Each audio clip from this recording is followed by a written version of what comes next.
म्हणजे मुद्द्याच बोलायला आणलंय का मला येड लागलंय तसं बळच सासरवाडी दारात घेऊन यायला. हाताला धरलंय फराफर उडत आणले मला. आता आणि काय झालं? काय तुम्ही मामी मला तसलं सांगू नका. लय ऐकलंय मी आतापर्यंत सगळ्याच.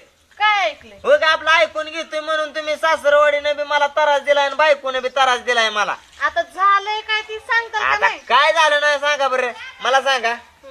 मामाचं हाय, मेवण्याचं हाय, तुमच्या बारक्या जावयाचं हाय, तुमच्या भावाचं हाय, आमचंच हाय का? अहो पण काय हाय? एक लपड तरी आहे का आमचं गावात? काय लपड? हा कुणाच आहे लपड? मामाचं हाय. मामाच म्हणजे ह्यांचं लपड आहे बाहेर? मग वरच्या संगीवर लफड आहे आम्हाला काय माहित नाही व्हय? काय बी सांगत असतील ही. काय खरं तेच बोलतो आपण, खोटं बोलतच नसतोय. हायच ह्यांचा मुर्दा बसवला ह्यांचा. आता गावात येऊ द्या, फक्त बघतेच त्यांच्याकडे.